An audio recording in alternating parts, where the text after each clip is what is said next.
শেষমেশ তোমাদের রাজা ভাই মিস্ত্রির কাজ নিল। আয় হায়, এই জীবনে নেমে আসলো। চলো তোমাদের সাথে শেয়ার করি কাহিনীটা কি। হ্যালো এভরিওয়ান, আসসালামু আলাইকুম, welcome back to my new mini blog. তো দেখো, আজকে আমি ঘুম থেকে উঠেই নিচে যাচ্ছি, মানে রাজা আর মৌসুমীর ফ্ল্যাটে চলে যাচ্ছি ওরা কি কাজ করতেছে সেটা দেখার জন্য। যেহেতু ওরা ওই বাসায় শিফট হয়েছে, তারপর ওরা এখন আমাদের বাসায় আসছে। ওইখানে মাঝে মাঝে যে একটু টুকটাক গোছায়, ওদের এখনো অনেক কাজ বাকি আছে। ওরা যেহেতু নতুন ফার্নিচার আনবে, সেগুলো আনা বাকি আছে। ওদের মেইন মাস্টার বেডরুমটা গোছানো বাকি আছে। তো সবকিছু তোমাদের সাথে আমি শেয়ার করবো। দেখো, এই যে আমি চলে আসছি, আর এসে যে ওদের ধাক্কাচ্ছি, ওরা দরজা খুলতেছে না এখনো, আমি জানি না কেন। পরে অনেকবার নক করার পরও শুনতে পারছে, আসলে ওরা একদম ভিতরের রুমে ছিল, এই জন্য শুনে নাই। পরে দরজা খুললো। তো তারপরে আমি ওদের বাসায় গেলাম, যে ওরা কিভাবে কি গোছাইছে, কতদূর কি গোছগাছ করছে সেটা দেখার জন্য।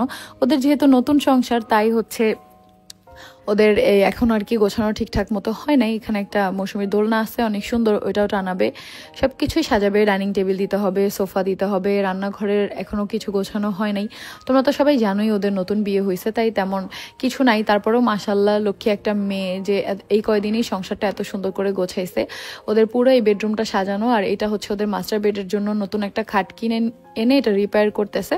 তো কোথা থেকে এটা রিপেয়ার করতেছে, কেমন আউটলুক আসবে, সেটা তোমরা রাজার পেজেই দেখতে পারবা। যে খাটটার ডেকোরেশন কেমন হয় সেটা তোমরা দেখতে পারবা ওদের ভ্লগে। তো আমিও ওদের কাজ শেষ হলে অবশ্যই আমার নেক্সট ভ্লগে দেখাবো যে ওদের খাটটা কেমন হয়। খাটটা কিন্তু একদম নতুন, আজকে সকালবেলা কিনে নিয়ে আসছে, জাস্ট রিপেয়ার করার জন্য।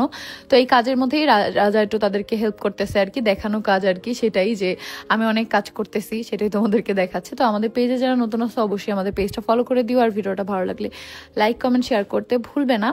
আর এখানে মৌসুমী বারান্দায় বসা ছিল। ওদের বাসা বারান্দাটা না অন্যরকম লাগে, একদম নিচ থেকে সবকিছু দেখা যায়। তো আর আমাদেরটার মনে করো ভিউ আলাদা, উপরে একদম মনে হয় কোনো মানুষজন নাই, আমরা অন্য একটা গ্রহে থাকি। আর ওদের বাসা থেকে একদম নিচে মানুষজন হেঁটে যাচ্ছে, দেখা যায়। আলিশা ঘুরতে গেলে ওরা বারান্দা থেকে দেখতে পারে। এই জিনিসটা আমার খুব ভালো লাগে, যে আমরা দোতলায় থাকলে আমরা দেখতে পারতাম আলিশা বাইরে গেলে, কিন্তু আমরা সেই 9 তলায়, অনেক উপরে অনেক উপরে। কি করবো বলো, এত বড় ফ্ল্যাট আর একটাও খালি ছিল না, শুধুমাত্র 9 তলাটাই খালি ছিল, যার জন্য এটা নিতে আমরা বাধ্য হয়েছি। আর পুরো এই এলাকায় আমরা যত বাসা দেখছি, তার মধ্যে আমাদেরটাই সব থেকে বড় লাগছে আমাদের কাছে, আর পছন্দ হয়েছে। যার যার পছন্দ যেহেতু আলাদা, তাই আমাদের এটাই পছন্দ হয়েছিল। অনেকেই আমাদের বাসার রুমগুলো দেখতে চাইছো, আজকে তোমাদের সাথে শেয়ার করি আমাদের বেডরুমগুলো। তো চলো শুরু করা যাক। ফার্স্টেই একটা মাস্টার বেড, আমাদের যেহেতু 2টা মাস্টার বেড, এটা একটা মাস্টার বেড। সেই মাস্টার বেডে একটা বড় বেড আছে, আর এই বেডটা তো দেখতেছো অনেক বেশি বড়। এটা অর্ডার দিয়ে খাটটা আমাদের বানানো। এখানে আলিশা দিনের বেলা সময় কাটায়, বেশিরভাগ সময় ওইখানে খেলাধুলা করে, এই জন্য খাটটা একদম দেয়ালের সাথে মিলানো। আর এটা আমাদের মাস্টার বেড, মানে একদম সব থেকে বড় যেটা সেটা। আর এখানেও কিন্তু কিং সাইজ একটা বেড দেয়া, আর বিছানা চাদরটা দেখো কত বড়। দেন এটা একটা ছোট বেড, এটার সাথেও ওয়াশরুম অ্যাটাচড আছে। সো এটা সেকেন্ড না থার্ড মাস্টার বেড বলা যায়। তো এটাও কিন্তু অনেক সুন্দর। এখানে থাকে রাজ আর ইরফান। তো ওরা দুজন এখানে ঘুমায়। বাট এটা দেখলে আমার মনে হয় কি, আমার বিয়ের আগে রুমটা যেমন একদম ছোট মোটো ছিল, এটা তেমন একটা রুম, একদম গোছানো পরিপাটি, যদিও আমি নিজেই গোছাইছি। তারপর আমাদের গেস্ট রুম, এটাও অনেক বেশি সুন্দর। এখানে একটা কিং সাইজের বেড দেয়া।